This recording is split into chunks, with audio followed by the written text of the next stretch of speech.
Criano mandou aqui, ó. Marcos, e lá no espaço, era tranquilo pra dormir? Os astronautas ainda comem aquelas pastas de dente com sabor de comida? Tipo a gente vê em filme?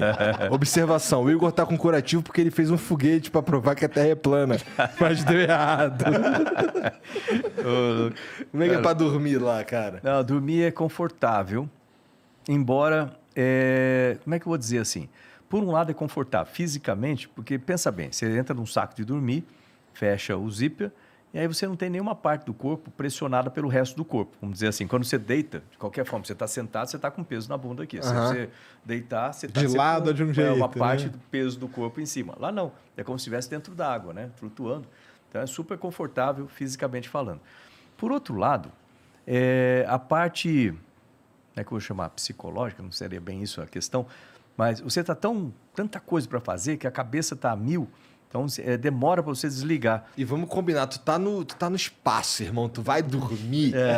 Porra, Vai ter que dormir, cara, porque você vai ter que trabalhar meu pra irmão, mas tu tá no espaço. Dá pra tu olhar da janela e tu vê 16 pôr do sol e 16 nascendo do sol. Tu vai dormir?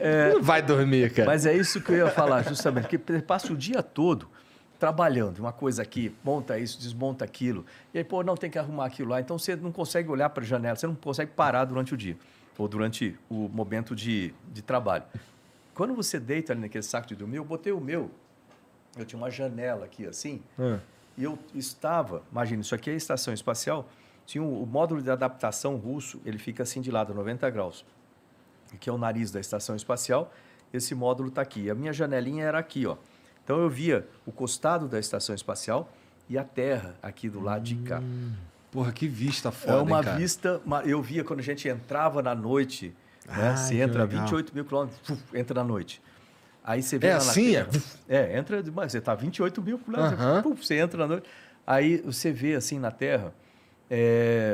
tipo, as luzes das cidades, dá para você saber caralho, se que você vê o terminador que a gente fala, né? É o terminador. Que legal, isso deve ser demais. Aí você vê se a luz, se a cidade tem luz antiga, tipo sódio, meio amarelado, se é luz nova, LED. Você vê o formato das cidades, você vê lugares que não tem cidades, oceanos ou florestas. Você passou etc. sobre o Brasil algumas vezes? Muitas vezes. É? Muitas. E aí? Demora 3 minutos e meio para cruzar o Brasil na diagonal, assim, né? Reconheceu? Cara, isso você deve vê ser uma muita sensação coisa. muito foda. E aí, quando Deve ser você muito vê foda. à noite também, você tem muito meteoro, né? Sim. Então, você vê eles que legal. entrando, aí você fala, pô, passou no meu nível já. Outra coisa, tempestade, visto de cima. As você nuvens vê brilhando. o relâmpago, um raio, assim, aí você vê como se fosse uma teia de aranha, assim, né? É um negócio que maneiro. impressionante. E a pergunta que todo mundo faz, vê estrela? Vê né? assim, ó. Você está aqui, na área da noite, certo? Quando entra numa parte escura, primeiro você tem que apagar tudo dentro da estação, cobrir para você poder focar do lado de fora, senão fica reflexo na janela, você não vai enxergar nada. Aí você bota uma toalha, alguma coisa assim. E lembrar que a janela é pequenininha também, não é um janelão. Assim. Hoje em dia tem lá a cúpula. Isso, deve ser outra coisa, sensacional, né? E aí você consegue ver. Se a Lua não tiver no visual, porque quando a Lua está no visual, ela é muito clara. Toma ela conta de cobre tudo. Então, se tiver muita claridade na Terra, então as estrelas ficam muito pouco... Sim. Não é como aqui que você olha assim, né? Fica meio difícil de ver, naquele ângulo também, assim, né? Porque tem os reflexos. Aí, você está lá na parte escura, noite. Aí depois você começa a ver, assim, um tipo de como se fosse um arco-íris de cor diferente. Preto, vermelho, amarelado, assim, começa a formar no horizonte, né? Da Terra, no costado, assim. Aí você vai vendo aquilo, vai aumentando de largura, aí no meio aparece o Sol, né? Que é de que cor? Aí você, chega... Só que você não... Tecnicamente é branco, né? Só que você não pode ficar olhando para ele, que aquela janela não tem proteção de ultravioleta. Se você olhar, você queima a retina. Então, você para de olhar naquela hora que você começa e para. E aí você entra do lado do dia, né? Passa o terminador do lado do dia agora. Aí no dia, cara, você vê... Lembrando o seguinte, né? Deixa eu... tem uma caneta aí? Vou fazer um desenho aqui. Fazer um desenho aqui que fica mais fácil um desenho. Lembra assim, né? Aqui está... Depois eu mostro para vocês. Pô, tá aqui, Deu certo? Não? Aqui está a Terra, certo? Equador, né? Você está em órbita, assim, 51 graus com relação ao Equador, certo?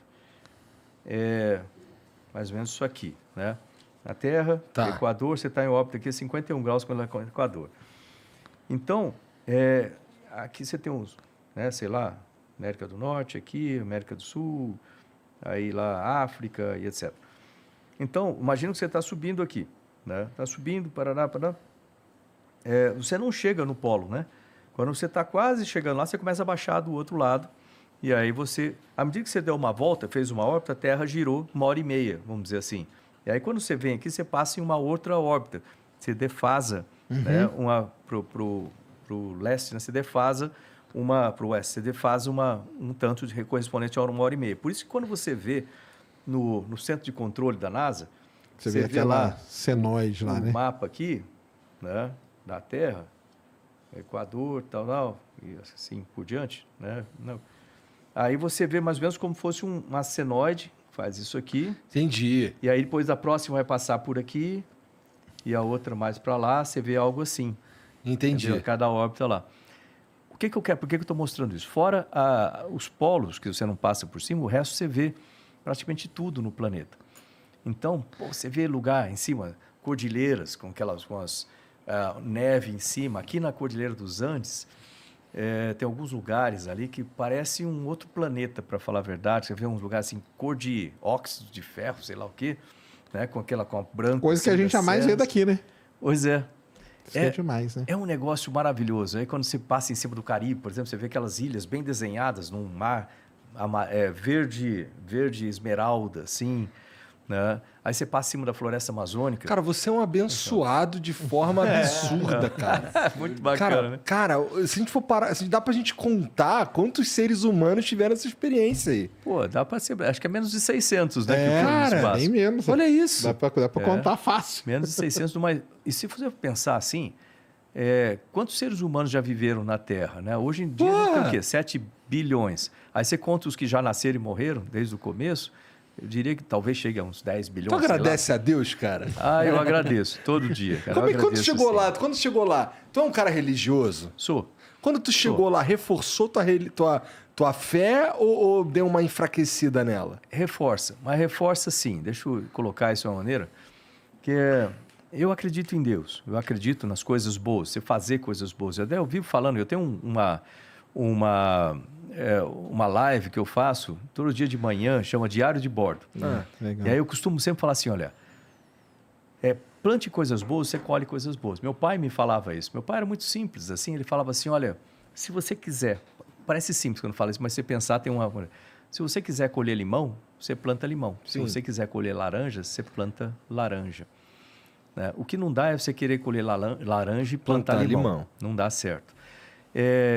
Ou outra coisa que ele fala, você planta uma sementinha de milho, você tem um monte de espiga de milho ali. Então, as coisas se multiplicam, tanto a coisa boa quanto a coisa ruim. Então, se você quiser ser feliz, ter sucesso nas coisas, viver bem, pense coisas boas, fale coisas boas, ajude as outras pessoas, deixe a crítica de lado, né? Não prejudique ninguém, que as coisas convergem positivamente. O contrário também é verdadeiro, aquelas pessoas que vivem tentando prejudicar os outros, criticando e tal.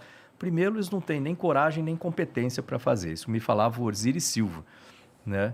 Assim, olha, crítica é a arma do incompetente e do covarde. Pô, não tem o que fazer, então, para satisfazer o ego, fica querendo, né, atrapalhar os outros.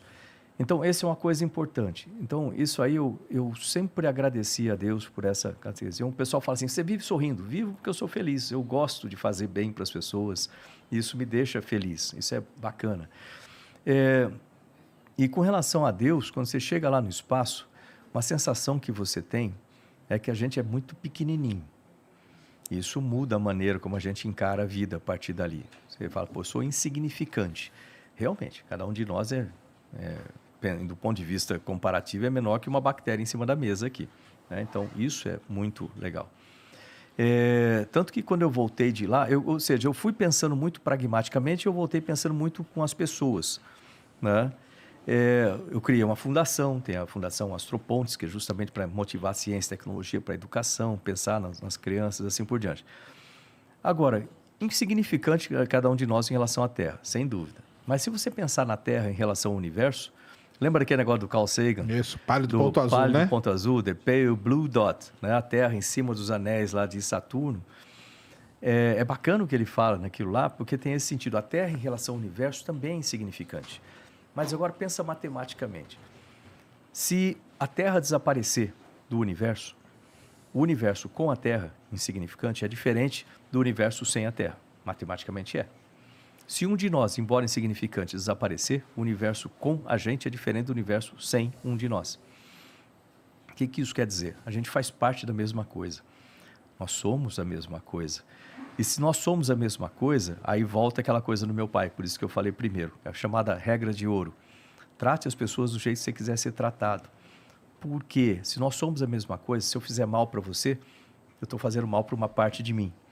Porque nós somos a mesma coisa. Nós a mesma coisa. Se eu fizer bem para você, estou fazendo bem para uma parte de mim.